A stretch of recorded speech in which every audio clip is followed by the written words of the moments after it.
নাহমাদুহু ওয়া নুসাল্লি আলা রাসূলিহিল কারীম, আম্মা বা'দ। দীর্ঘ আলোচনা করার কোনো সুযোগ নেই। আমরা আমাদের বিশুদ্ধ আকীদা হেফাজত করব, এই জন্য লম্বা সময় ধরে অশুদ্ধ আকীদা নিয়ে কথা শুনছি। আমি আমার দৃষ্টিকোণ থেকে নয়, সচরাচর দৃষ্টিভঙ্গি থেকেই বলতে চাই যে অশুদ্ধ আকীদাগুলো সাধারণত দুই প্রকার। এক প্রকারের আকীদা ইসলামের নামে, আর আরেক প্রকারের আকীদা ইসলামের নাম ছাড়া, অশুদ্ধ আকীদা।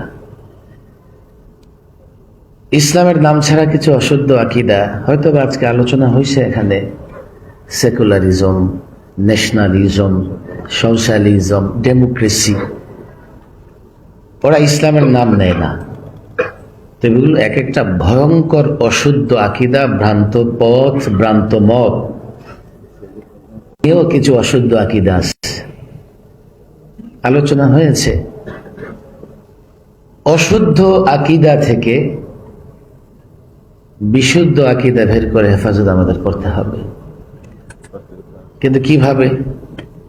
এই অশুদ্ধ আকীদাগুলোকে আমরা যদি পরিমাপ করি যে কে আমাদের জন্য কতটা বেশি ক্ষতিকর, তাহলে আমরা বুঝবো যে সমস্ত অশুদ্ধ আকীদা প্লাস পলিটিকাও অশুদ্ধ, আবার তার একটা রাজনৈতিক শক্তি আছে, ক্ষমতা আছে। রাজনীতি, নির্বাচন, রাজনৈতিক বিষয়, এখানে একটা প্রতিযোগিতা কাজ করে,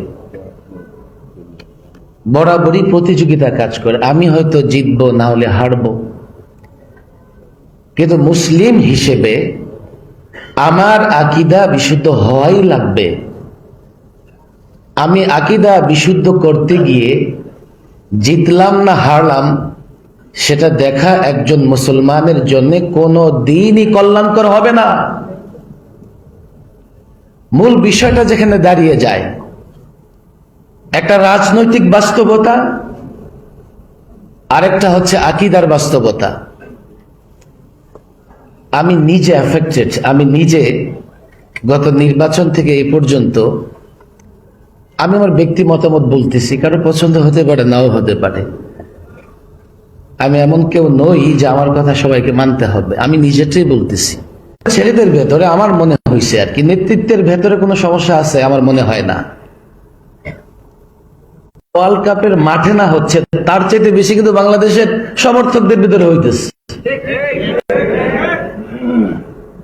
ঠিকই মাঠে খেলে বের হওয়ার সময় হ্যান্ডশেক করে বের হইতেছে, আর খেলা দেখে হারার পরে দুই দলে মারামারি করতেছে।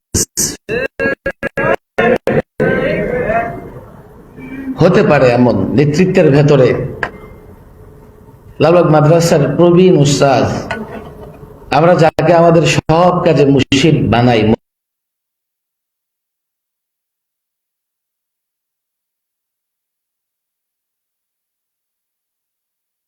বিষয় আমলের জন্য ক্ষতিকর, আবার কিছু বিষয় হচ্ছে আকীদার জন্য ক্ষতিকর। এখন সমস্যা,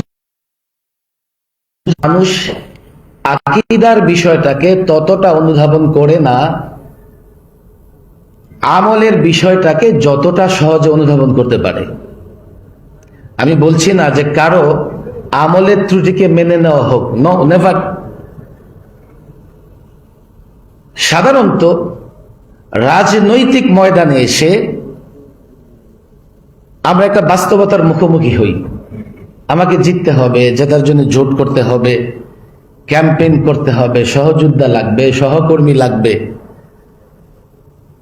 ফলে আরেকজন যখন, আমি যদি পরিষ্কার বলি, নির্বাচনের আগে মনে হয়েছিল যে দুইটা জোট হয়েছে, দুইটা জোটই হয়তোবা যে কোনো একটা জোট ক্ষমতায় যেতে পারে।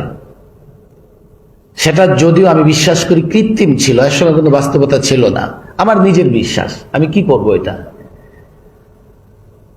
যার জন্যে 16 বৎসরে ফেসিবাদের বিরুদ্ধে, এখন হয়তো কেউ মনে করতে পারে আপনি তো মনে হয় ওদিকে একটু ঘেঁষা। আমি তো এটা পরিষ্কার বলি, 16 বৎসরে হাসিনার ফেসিবাদ যাদের মাথা নত করতে পারে নাই, যতদিন তারা জীবিত থাকবে, কোন নব্য ফেসিবাদ হোক আর পুরনো ফেসিবাদ ফিরে আসুক, তাদের মাথা নত করতে পারবে না। হতে পারে কারো ইজতিহাদি খতা হতে পারে, ইজতিহাদি ভুল হতে পারে। নির্বাচনের আগে আমি মনে করেছি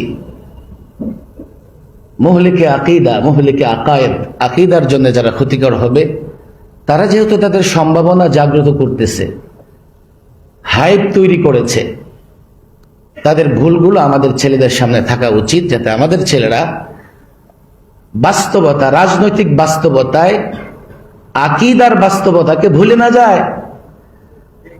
আমি এটা বিশ্বাস করি, রাজনৈতিক বাস্তবতায় জোট হবে, জোট হতে হবে, এবং যে কারো সঙ্গেই মৌলিক কিছু বিষয়ে একমত হয়ে জোট হতে পারে, এটা হতে পারে। কিন্তু এই রাজনৈতিক কারণে, রাজনৈতিক জোটের কারণে আবার মাঠ পর্যায়ের সমর্থক বা মাঠ পর্যায়ের লোকদের ভেতরে ভুল মেসেজ যায় কিনা, সে দায়িত্ব রাজনৈতিক দলের নেতাদের। আমি নিজে ওই সমালোচনা করবার পরে দু চারটা বিষয় নিয়ে, আলহামদুলিল্লাহ, সমালোচনা আগেও করছি, টকশোতে গেছি, আমি বরাবরই চিন্তা করি আমার কথার জিম্মাদারি আমাকেই নিতে হবে। আমি শালীন ভাষায় কথা বললেও আকীদার কিছু বিষয় নিয়ে যাদের বিরুদ্ধে আমার কথা গেছে, তারা মনে করতেছে যে এই সময় যদি এই বিষয় নিয়ে কথা হয় তো আমি তো রাজনৈতিকভাবে হেরে যাব। তো তারা রাজনৈতিক স্বার্থে আকীদার বিষয়ে আলাপ তোলার পরে সেটাকে পরিশুদ্ধ না করে অশুদ্ধ অবস্থায় আমাদের গালিগালাজ করেছে।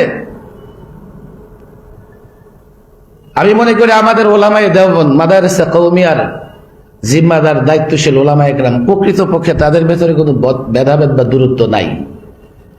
কিন্তু এই যে রাজনৈতিক হার জিতের কারণে আমরা কিন্তু অনেকেই সীমা লঙ্ঘন করেছি, অনেকেই সীমা লঙ্ঘন করেছি। আমি এই মতবাদগুলোকে এই জন্যই দুই ভাগে ভাগ করেছি।